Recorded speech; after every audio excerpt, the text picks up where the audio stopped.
Este vídeo vamos a hablar en este caso de la recepción de radio. Haciendo un poquito resumen de lo que hemos ido viendo en este tema, comenzamos con la parte de antenas, la parte de propagación, los modelos de propagación y ahora pues vamos a ir a lo que es la recepción del modelo. Nos quedará solamente la parte de lo que sería el balance de un enlace, tener en cuenta la transmisión, el medio y la recepción, y con ello ya estamos en disponibilidad, en capacidad de poder hacer la planificación de un radioenlace completo. Vamos, por tanto, con la recepción de radio. Consideraciones generales en torno a la recepción es que la ganancia en recepción de una antena, si recordáis, la ganancia en recepción es la misma que la ganancia en transmisión por el teorema de reciprocidad, afecta por tanto a la señal que yo recibo, pero también esa ganancia tiene dos efectos negativos, y es que también recibo las interferencias y por tanto esa ganancia también se aplicará a las interferencias, aunque no queramos, y también se aplica al ruido. Luego lo veremos, las antenas tienen una temperatura de ruido y por tanto esa ganancia de esa antena, como ya bien habéis estudiado, va a afectar porque bueno, pues va a amplificar también el ruido. Y aprenderemos a cómo tenerlo en cuenta. Otra consideración en recepción es que en recepción también tendremos conectores, tendremos cableado, que tendremos que tener en cuenta a la hora de calcularlo como pérdidas, como atenuación de la señal, y habrá que aplicarlas. Y luego, bueno, tendremos también otro tipo de pérdidas que en su momento vimos, que son las pérdidas por despolarización, si recordáis, que habrá que tener en cuenta. En todo caso, al final el objetivo de lo que hoy veremos es bueno, pues saber calcular después de todas esas ganancias, interferencias, ruido, despolarizaciones y pérdidas, etcétera, pues ser capaz de calcular cuál es el nivel de señal recibida en el receptor y en último caso, dividiendo por el nivel de ruido que tenemos en el receptor, pues calcular una relación señal a ruido, que es el parámetro básico que nos permitirá entender pues, si somos capaces de tener un radioenlace o un enlace viable o no. Y de eso también hablaremos al final de este vídeo. Comenzamos con el ruido, recordando cosas que ya habéis visto. Todo cuerpo emite un ruido si estamos a una temperatura superior a los 0 grados Kelvin. Y la antena pues, es un dispositivo que capta señales, capta ondas electromagnéticas y por tanto también capta ruido. La capacidad de captar más o menos ruido pues, depende de su ganancia y en definitiva de su diagrama de radiación. En concreto, sabéis que la potencia, llamándola NA de ruido, que se entrega bueno, pues que se emite en general, depende de su... se puede caracterizar por su temperatura equivalente de ruido a través de esta fórmula.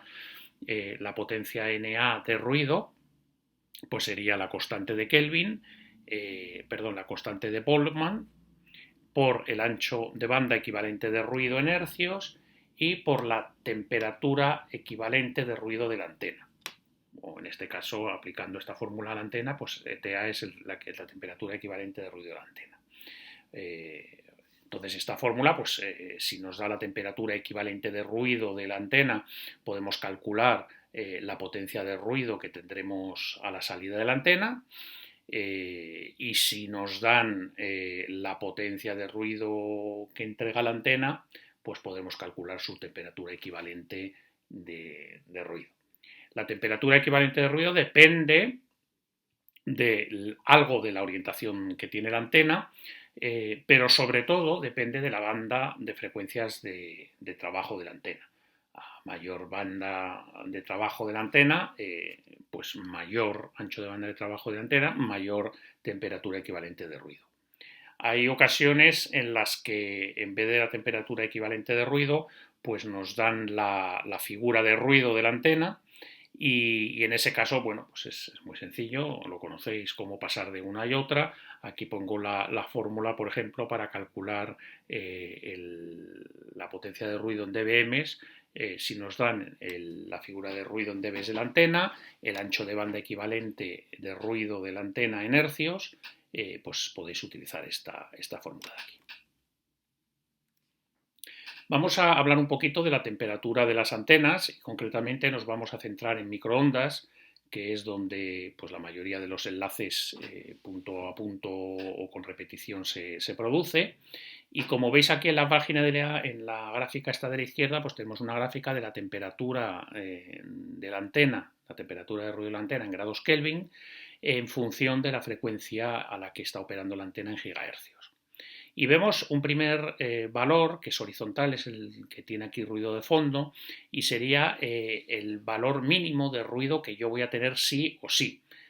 Si nos venimos a una frecuencia, por ejemplo, de 0,1, pues tenemos un determinado valor de ruido. Si subimos a 500 GHz, pues esa base, ese suelo de ruido de fondo lo tenemos. Y es bueno, pues un valor que hace mucho tiempo se determinó con unos experimentos y tiene que ver pues con el ruido de fondo de microondas que se llama del espacio proveniente de la explosión primigenia del Big Bang. Luego veis aquí el ruido cósmico, que sería el ruido que proviene del cosmos, distinto de ese ruido de microondas, ruido de fondo microondas, y tiene un valor mínimo y un valor máximo. Y luego veis esta serie de curvas que serían el ruido debido a bueno, pues la absorción de los gases atmosféricos, la absorción que produce en mi radioenlace los gases atmosféricos, y que eso, bueno, pues provoca también un ruido, aparte de la atenuación que vimos en otros vídeos anteriores, aparte de eso producen ruido. Entonces veis que está parametrizado esta curva y entonces con un ángulo para phi igual a 0 tendría una temperatura de ruido mayor que para phi en ángulos hasta 90 grados. ¿Qué es este ángulo phi? Pues es el ángulo de elevación, de apuntamiento que tiene mi antena. Phi igual a 0 sería una antena no apuntada al cielo, o sea, sería absolutamente rasante con la horizontal, y phi igual a 90 grados sería una antena que está absolutamente apuntada hacia arriba, o sea, perpendicular a la Tierra apuntando hacia el cielo. Es lógico que a medida que el ángulo es más rasante tenga mayor temperatura de ruido porque tengo, digamos, más trayecto de atmósfera que recorre mi rayo, ¿no? o que ha recorrido el rayo hasta llegar a la atmósfera.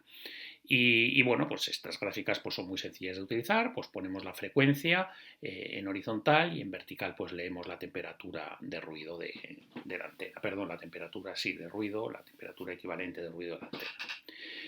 Además, a esa temperatura de ruido calculada de esta forma hay que añadirle una temperatura de ruido adicional, que veis aquí, en función de la atenuación atmosférica. La atenuación atmosférica, que yo calculo por los medios de los vídeos anteriores, me va a arrojar un valor determinado en decibelios, y entonces ese valor en decibelios de la atenuación atmosférica me va a llevar a añadir una temperatura de ruido adicional a la antena sobre la que me calculo en estas gráficas. Entonces esto hay que tenerlo en cuenta, y esa temperatura de ruido ya no es por absorción de esos gases atmosféricos, sino por la atenuación atmosférica producida pues, por la lluvia, niebla, etc. Vamos a hablar ahora de las interferencias. Las interferencias pueden ser simples o múltiples, o sea, puedo tener solamente una fuente de interferencia o múltiples. Y la interferencia puede ser del mismo canal o de canales adyacentes. La del mismo canal se llama cocanal, o de canales adyacentes. Aquí tenemos un diagrama para una interferencia simple, que es con la primera, digamos, que se empiezan a realizar los cálculos. Tenemos la transmisión deseada y la recepción deseada, con una ganancia en transmisión y una ganancia en recepción, un determinado path de transmisión, que veis aquí. Y luego tenemos en este gráfico pues una fuente de interferencia simple, donde aquí sería el transmisor interferente el receptor sería el receptor mismo, el deseado, ganancia de transmisión del sistema interferente, ganancia de recepción del sistema interferente. Y tenemos otro path de comunicación, otra longitud para lo que sería el camino de la interferencia. En sistemas punto a punto, la forma de calcular la relación señal-ruido, en este caso los sistemas de radio se habla de radio analógica, se habla de la relación portadora-ruido, carrier noise. Lo que se hace es aplicar esta fórmula. Y esta fórmula, como podéis ver, toma como potencia de la señal o potencia de la portadora la potencia recibida deseada, ¿vale?, por el camino anterior, que hemos visto en el diagrama anterior, y como potencia de ruido lo que se hace es que se suman las potencias de las contribuciones de cada una de las fuentes interferentes. Si tenemos una sola, pues aquí habría solamente que poner la potencia de ruido en recepción de la interferencia, pero si tengo varias contribuciones, unas interferencias múltiples, habría que sumar sus potencias aquí. Se suman en potencia las contribuciones. Y con ello pues, es posible calcular la relación portadora-interferencia. Otro parámetro muy importante que me tienen que dar en recepción, normalmente es un dato de los equipos o es un dato que yo tengo que calcular para poder elegir los equipos, es la sensibilidad. La sensibilidad de S sub Rx es el nivel de potencia de señal que tengo que tener a la entrada de mi receptor para garantizar un nivel de calidad mínimo, una probabilidad de error si es un enlace digital mínima. A esta sensibilidad a veces se le llama también umbral. Esa sensibilidad depende del ruido y depende del tipo de modulación, de codificación, en el caso de transmisiones digitales, depende del ancho de banda, de la frecuencia y también del propio receptor. Por ejemplo, en el estándar Wi-Fi se especifica de esta forma: la sensibilidad está definida como el mínimo nivel de señal requerido para una tasa de error del 3% para una unidad de datos de 400 octetos pues, generado de una determinada forma. Y te dicen, es así es como se define, te dicen que para el estándar Wi-Fi esa sensibilidad tiene que ser menor o igual de menos 80 dBm y definiendo pues menos 80 dBm para 1 megabit por segundo para las especificaciones de un físico en 1 megabit por segundo. Entonces veis que según tenga un estándar determinado, pues ahí me obligan a tener una sensibilidad mínima que, como veis, pues viene determinada por una tasa de error, por un determinado estándar que se transmite y sobre ese estándar pues tener que tener esa tasa de error máxima. Otra definición muy importante es el margen de desvanecimiento. Es un parámetro que me habla del margen que tiene mi enlace, de la robustez que tiene mi enlace. Y es el margen de la señal en recepción que tengo que tener por encima de la sensibilidad y que me permite mantener el enlace estable a pesar de que haya, por ejemplo, eventos como de los desvanecimientos de canal. Como su nombre indica, es un margen que yo tengo, que lo tengo ahí, que está por encima de lo que yo en teoría necesitaría, que es la sensibilidad, como hemos visto antes, y que se utiliza para tener en cuenta esos desvanecimientos que pueden ocurrir, ¿no? El margen necesario, ¿cuánto margen es necesario? Pues depende de la aplicación, depende del tipo de señal, del canal, de si me muevo o no me muevo. Y, por ejemplo, en comunicaciones por satélite ese margen pues, suele ser muy pequeño, no se obliga a que haya un margen importante, puesto que el canal de comunicaciones por satélite pues, es bastante estable y el balance de enlace pues, normalmente pues, va muy justito, porque hay muchísimas pérdidas de propagación. Entonces, si el balance de enlace ya me sale muy justo, pues la verdad es que no puedo añadirle demasiado margen de desvanecimiento, porque me implicaría ir a equipos mucho más caros o cosas que no son prácticas. Entonces aprovechamos el que esos enlaces por satélite suelen ser canales estables para reducir esa necesidad de tener un margen adicional, ese margen de desvanecimiento. Por contra, en comunicaciones móviles, pues sí que se tiene que tener un cierto margen de desvanecimiento importante, porque lógicamente pues los canales pues no son nada estables.